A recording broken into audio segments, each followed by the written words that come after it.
जुबैर साहब, कुछ ऐसे इंडिकेटर्स आ रहे हैं और मीडिया में भी ऐसी चीज़ें सामने आ रही हैं जिसमें लगता ये है कि इख्तलाफात जो है पीपल्स पार्टी के हुकूमत के साथ वो कुछ बढ़ते जा रहे हैं।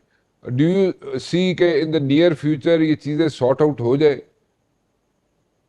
100% सॉर्ट आउट हो जाएंगी। जाहिर सी बात है, पीपल्स पार्टी की अपना एक उनका पॉलिटिकल बेस है। और उसको उनको बावजूद इसके कि वो कोalition का हिस्सा है, बावजूद इसके कि वो उस निज़ाम का हिस्सा है, वो जिस निज़ाम ने पता नहीं कितने साल तक चलना है, उससे उनको बहुत झटका मिला है। जिस किस्म की पॉलिसीज पीएमएलएन ने परस्यू की है पिछले 3-4 साल में, Peoples Party wants to ensure कि वो उनका हाल पीएमएलएन वाला ना हो। सो आई डाउट कि पीपल्स पार्टी वो एक बड़ा कदम उठाने के लिए तैयार होगी जब ये हालात इस किस्म के हो जाएंगे कि आगे चलना मुश्किल है। आई नो पीपल्स पार्टी की रिजर्वेशन भी सीरियस है, लेकिन फिर भी वो इस निज़ाम में बिलीव करते हैं। सर, रिजर्वेशन जो है जुबैर साहब, ये पीपल्स पार्टी की सिर्फ एनएफसी तक है और इस पे ही, या 28वीं तरमीम में अंदर जो चीज़ें होनी है, या 18वीं तरमीम के अंदर जो कुछ शिकों पे रिजर्वेशन है कि जनाब वो ठीक कर लेनी चाहिए, उस पे ही रिजर्वेशन है? बेनज़ीर इनकम सपोर्ट पे रिजर्वेशन है कि प्रोविंसेस के पास ना जाए, या इसके अलावा भी कोई रिजर्वेशन है पीपल्स पार्टी की? बेसिकली पीपल्स पार्टी की कोई रिजर्वेशन नहीं है। अभी अच्छा। आप देखें ना कि उनकी रिजर्वेशन थी एनएफसी अवार्ड के हवाले से, क्योंकि उनको एक अपना सियासत जो है उनकी, जाहिर है इंटीरियर सिंध में उनकी सियासत का मेन गढ़ है। हाँ। और वहां उनको डर खौफ रहता है कि ऐसा ना महसूस हो कि पीपल्स पार्टी सिंध के जो हकूक हैं उनको कुर्बान कर दिया। तो हम्म। उसमें एनएफसी अवार्ड या 18th अमेंडमेंट पे अगर कोई भी चीज चेंजेस आते हैं, तो उससे फिर जाहिर सी बात है उन पीपल्स पार्टी की सियासत को अफेक्ट करेगा नेगेटिव। तो इसी वजह से ये जो अभी नया फॉर्मूला किया ना राणा, वो ये किया है कि उन्होंने उसको गैर एनएफसी को छेड़े थे। जो सेंटर को फालतू पैसे चाहिए थे उनको मिल गए हम्म। बाय बाय सिंपली एडजस्टिंग के ये यहाँ से ये देंगे उसी एनएफसी अवार्ड के तहत उतना ही पैसा देंगे जो एनएफसी अवार्ड पे कमिटेड है। और सूबे जो हैं वो वापस ग्रांट देंगी फेडरल गवर्नमेंट को। और पहले तो ये समझा जा रहा था ये शायद कोई 1 साल के लिए कोई अरेंजमेंट किया जा रहा है, लेकिन फाइनेंस मिनिस्टर ने बड़ा क्लियरली बता दिया ये 3 साल है। तो दो दो उससे आपको बेसिकली जो प्रोविंशियल शेयर है वो सिग्निफिकेंटली कम होगा। एक तो वो सरप्लस जो कि वो कहते हैं कि सरप्लस आपको जो भी कमिटेड है 57.5% हम आपको देंगे, लेकिन आप सरप्लस क्रिएट करें। सरप्लस का मतलब ये है कि विभाग को अपनी स्पेंडिंग कुछ कम करके विभाग को वापस दे। दूसरी चीज जो एक तय हुई है इस दफा, जो कि अगेन अनयूजुअल है, प्रिंसिपल ही उसका गलत है और 7th एनएफसी अवार्ड के प्रिंसिपल के खिलाफ है। वो ये है कि जो आपका टैक्स रेवेन्यू 13.3 ट्रिलियन इस साल एक्सपेक्टेड है और अगले साल का तखमीना लगाया गया 15.3 ट्रिलियन, तो 2 ट्रिलियन का जो डिफरेंस है जिसको by the constitutional arrangement of NFC award, वो 2 ट्रिलियन का भी बंटवारा वैसे ही होना था जैसे पहले 13.3 ट्रिलियन का। अब सूबों ने ये एग्री कर लिया है कि वो जो 2 ट्रिलियन एक्स्ट्रा है वो वफाक अपने पास रख सकती है, हम उसमें से कुछ भी नहीं अपना हिस्सा देंगे। तो इसका मतलब है आप ये कह रहे हैं कि जी पता नहीं ये सिलसिला कब तक जारी रहेगा, लेकिन किसी को कोई ऐसा सच बड़ा कदम कोई भी नहीं उठाएगा, चाहे नून लीग हो चाहे पीपल्स पार्टी हो। सो बड़ा कदम कोई नहीं उठाएगा। जब बड़ा कदम कोई नहीं उठाएगा, कोई भी पार्टी नहीं उठाएगी जो अलायंस है, तो फिर आप लोग क्या कोशिशें कर रहे हैं? मतलब आप किस लिए कोशिशें कर रहे हैं तब? पीटीआई ने एग्री नहीं किया। पीटीआई ने मतलब केपी हुकूमत ने एग्री नहीं किया इस चीज को। तो उन्होंने पहले लिंक इसको किया था कि जी जो भी चेंजेस हैं उनको सबसे पहले इमरान खान से मुलाकात की इजाजत दें। वो इमरान खान से वो ये डिस्कस करेंगे और फिर उसके बाद अपना फैसला सुनाएंगे। तो अपेरेंटली ऐसा लग रहा है कि हुकूमत तो इमरान खान से मुलाकात नहीं करवा रही, क्योंकि इसको तो मेरा ख्याल 10 दिन तो हो चुके हैं जहां तक मुझे पता है। सबसे पहले जब ये डिस्कस इसाक डार साहब ने केपी के चीफ मिनिस्टर से डिस्कस किया, केपी के फाइनेंस एडवाइजर से डिस्कस किया और लोगों से डिस्कस किया, तो उसके बाद प्राइम मिनिस्टर ने भी नेशनल इकोनॉमिक काउंसिल की मीटिंग में ये एक्नॉलेज किया कि टीम की एक पॉलिटिकल डिमांड है जो मैं देख रहा हूँ, मैं बात करूंगा। प्राइम मिनिस्टर ही अगर किसी से ऊपर बात करनी है उनको और उनके पास इस किस्म का अप्रूवल नहीं है खुद से, तो केपी गवर्नमेंट उसमें के पी गवर्नमेंट का फॉर्मल रिस्पॉन्स अभी आना है। ये इतनी खराब सूरत हाल है कि we are almost among the worst 4 or 5 countries in every major indicator as far as health and education is concerned. मतलब मैं एक सिर्फ आपके साथ जरूर जिक्र करूंगा, इन्फेंट मोर्टालिटी, यानी कि एक जब बच्चा पैदा होता है तो 28 दिन के अंदर कितना रेशो है कि उनमें से कितने जिंदा रहते हैं, तो उसमें से 47 पाकिस्तान में उनकी डेथ हो जाती है 100 में से with in the first month. Afghanistan में 42 है, बांग्लादेश में कोई 14, 15 या 16 है, इंडिया में कुछ 20 है, पाकिस्तान 194 कंट्रीज जो सर्वे हुआ है उसमें से 193rd है।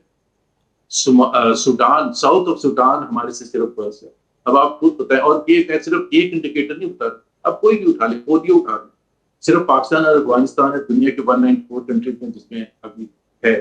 तो अगर इस किस्म के और उसमें फिर आप कटौती भी कर दें, मैं तो समझता हूँ कि तो फिर आप क्या what is the objective of this country? ये वजूद में आया कि अवाम के लिए नहीं आया था, किसके लिए आया था? लीड के लिए आया था।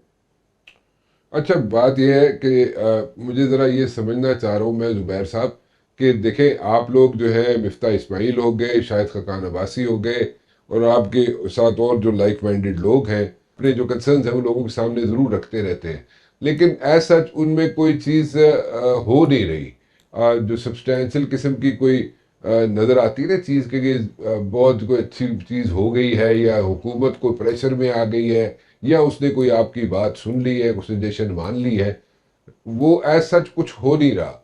सो आप लोग जो है, आप लोगों से मुराद मेरी ये नहीं है कि आपकी ज़ात की बात नहीं कर रहा मैं उन लोगों की बात कर रहा हूँ जो अपोजिशन में बैठे हुए। जो अपोजिशन जो है वो, इसका मतलब है दैट स्टैंड्स नोवेयर, राइट? ऐसे ही है। नहीं, मेरा ख्याल ये generally you can say you are right, because जिस तरह मैं एक चीज कहता हूँ कि देखें, जो हमारे हुक्मरान तबका है या लीड है, उसको वो अगर वो थोड़ा सा इम्प्रेस भी हो हमारी बातों से और अफेक्ट भी हो, और तो समझे कि ये बात सही कर रहे हैं, लेकिन what do they want? They want the continuation of the status को। उनको कोई फर्क नहीं पड़ता, उनके लिए यही सिस्टम सबसे अच्छा है जिसमें उनके बच्चों की, आने वाले बच्चों की इसी तरह से that's what I'm saying. That's what I'm saying. You know, they are least pushed. मतलब आपकी तरफ से उनको कोई प्रॉब्लम नहीं है. Everything is like very smooth for them. People who are in the लेकिन जिस तरह से मैं ये कह रहा था कि कुछ चीजें हैं, जिस तरह हमने बहुत शोर मचाया था सैलरीड क्लास की जो टैक्सेस थे, तो हमने बहुत शोर मचाया। मेरा ख्याल है उस हद तक शोर मचाया था कि हुकूमत के पास दिफा करने के लिए, तो उस पर उन्होंने थोड़ा सा सुन के बात करके थोड़ा सा रिडक्शन कर दिया। हालांकि ये सवाल जरूर पूछना चाहिए कि ये 200 बिलियन कंट्रीब्यूट कर रहे थे वो सैलरीड क्लास टैक्सेस में, इनकम टैक्स में, उसको आपने 600 बिलियन कर दिया। तो अब आपने वो जो गलती की थी वो उससे कितना पाकिस्तान को नुकसान हुआ, और 3 साल के बाद आपने उसको रिवर्स कर दिया। रिवर्स इतना नहीं किया कि वो 200 बिलियन चले जाए, I mean minor just a few billion here and there के फर्क पड़ा है, but at least they are saying कि हाँ, हम समझते हैं कि देयर इज अ प्रॉब्लम और इस प्रॉब्लम को हमने एड्रेस करना है। लेकिन चूंकि हमारे पास और कोई जगह है नहीं जहां से हम टैक्स निकलवा सकें, तो आपको बहुत हद तक आप ही को हम पिसते रहेंगे। एक और चीज मैं आपको बता दूं, हम तो निशानदेही कर सकते हैं ना, जैसे देखे ना, जैसा आप लोग हैं मीडिया में हैं, आप बात करते हैं, वो इश्यूज की डिस्कशन करते हैं, सब कुछ। अब हम तो वो है नहीं कि जी हम घोड़े पर बैठे और हमले करने शुरू करते हैं। हम तो एक सियासत का एक तरीक़ेकार है जिसपे हम लॉजिक से, अपनी तरफ से लॉजिक से, और बाय द वे मैं बार बार ये कहता हूँ कि बहुत सी चीजें ऐसी हैं जिसमें हमारा पॉइंट ऑफ व्यू गलत हो सकता है, बट कम से कम खुदा के लिए डिबेट तो होने दें। और ये तो मैं छोटी बातें कर रहा था, इस पाकिस्तान का जब हम कहते हैं ना फंडामेंटल चेंज होना था, क्योंकि वो डायरेक्शन हमें बजट में नजर आती है कि जहां फंडामेंटल चेंज करने जा रहे हैं वो बिल्कुल भी नहीं नजर आती। सो वही अफसोसनाक बात है कि हमने आगे पाकिस्तान को लेके कैसे जाना। अच्छा, कोई आइंदा आने वाले दिनों में आपको, आपने कहा जनाब कि इसी तरह ये सिलसिला जारी रहेगा, कोई चेंज आपको नज़र नहीं आती? जब चेंज नज़र नहीं आती तो उसमें क्या मतलब इसी तरह हुकूमत भी चलती रहेगी, इसी तरह जनाब अपोजिशन भी चलती रहेगी, इसी तरह जनाब जो मुख्तलिफ जमातें हैं अपोजिशन के अंदर वो इसी तरह लड़ते झगड़ते रहेंगे विच सूट्स द गवर्नमेंट, और इसी तरह सिलसिला चलता रहेगा, या आपको कोई चेंज पॉलिटिकल चेंज की बात करो। देखिए, उसमें एक बड़ा इंटरेस्टिंग आर्टिकल सुहेल वड़ाई साहब ने लिखा था। वो जाहिर है इतने सख्त आर्टिकल नहीं लिखा था, जिसमें बिल्कुल उन्होंने तो इस चीज को कह दिया, होशियार खबरदार इसका टाइटल था हुकूमत के लिए। और उन्होंने पाकिस्तान के हिस्टोरिकल कॉन्टेक्स्ट में बताया कि चौथे साल में, पांचवें साल में जाके सिविलियन हुकूमतों के लिए मुश्किलात में कैसे इजाफा होगा।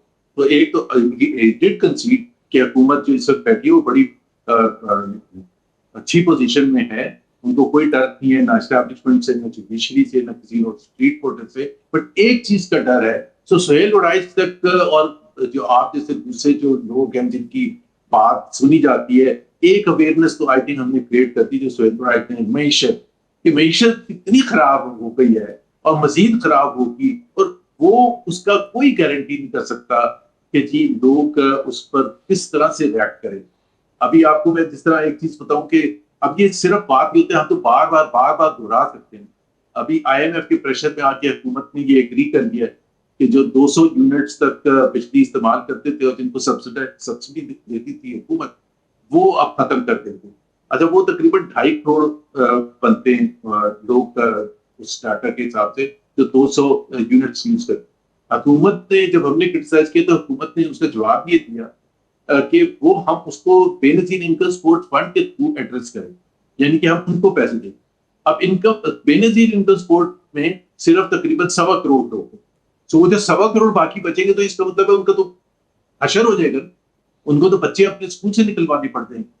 ये तो हम वो जो बारीकियां होती है ना, उसको बार बार पॉइंट आउट करने की जरूरत होती है कि जो बारीकियां हैं इस बजट में या किसी भी प्लान में जो हुकूमत बताती है, और बड़े फ्लारवी लैंग्वेज में उसको आप बताते हैं कि अल्लाह का शुक्र है पाकिस्तान की इतनी इज्जत बढ़ गई है, पाकिस्तान का दुनिया में नाम रोशन हो गया। लेकिन उसमें जो गैप्स होते हैं और जो अवाम को हिट करते हैं, मेरे नजदीक तो मैं तो बिल्कुल क्लियर हूँ कि पाकिस्तान के अवाम की बिल्कुल भी बात नहीं की जाती। मैं एक और आपको एग्जांपल देता हूँ कि फाइनेंस मिनिस्टर और पूरी हुकूमत फखर से कहती है एक होटल प्राइमरी सरप्लस, ये हमने ये तीसरा साल है प्राइमरी सरप्लस अचीव किया। अब उसको आप देखें कि वो अचीव कैसे हो, कि जो एनुअल डेवलपमेंट स्पेंडिंग है उसको कट करके आप प्राइमरी सरप्लस अचीव करें। एनुअल डेवलपमेंट स्पेंडिंग कहाँ आपने क्या कट किया? आपने जो छोटे शहरों में या विलेजेस में जो साफ पीने के मंसूबे, उस जो 75% पाकिस्तानी को साफ पीने का, उसको आपने बंद कर दिया, उसको आप प्रोजेक्ट को कैंसिल करके आप कह रहे हैं मैंने प्राइमरी सरप्लस। तो जो हेल्थ यूनिट लगना था, जो कि शदीद जरूरत है उन जगहों पर जहां नहीं है, या जो स्कूल हैं जो दीवारें तक नहीं है या बाथरूम तक नहीं है और लड़कियों की, उसको आपने खत्म करके आपने कहा प्राइमरी सरप्लस। अब आप खुद बताएं कि ये जुल्म है, ये किस तरह से पेश किया जाता है कि जी हिंदुस्तान में भी प्राइमरी सरप्लस, हमने प्राइमरी सरप्लस। भाई अगर आप लोगों का पेट काट के प्राइमरी सरप्लस अचीव करेंगे या करंट अकाउंट सरप्लस अचीव करेंगे, I mean what kind of economics is this? ये मईशत बनी लोगों को मार के। और ये जो पिछले 4 साल में किया है, जिसको आप स्टेबलाइजेशन का नाम देते हैं, इकोनॉमिक सर्वे में पता नहीं कितने 300 दफा स्टेबलाइजेशन का वर्ड है, अभी भी बार बार इस्तेमाल करते हैं stabilisation stabilisation. But stabilisation at the cost of the people of Pakistan. उनकी अनएम्प्लॉयमेंट करोड़ों लोगों को आपने धकेल दिया पॉवर्टी लाइन से नीचे, आपने अनएम्प्लॉयमेंट में इजाफा कर दिया। और वो भी मैं बता दूं आपके प्रोग्राम के थ्रू, आप सोचे कि जो डेफिनेशन है कि पाकिस्तान में 29% लोग गुर्बत की लकीर से हुकूमत के मुताबिक, अब 29% भी को 7 करोड़ से ज्यादा, ठीक है 7-8 करोड़ बनते, लेकिन उसकी डेफिनेशन क्या है? 8,400 जो कमाता है या उससे कम, वो है गरीब। आप खुद बताएं, आप जानते हैं किसी को 8,500 रुपए कमाने वाले को, या 10,000 जिसको आप लोअर मिडिल क्लास कह सकते हैं? 10,000 वाला लोअर मिडिल क्लास कैसे हो सकता है?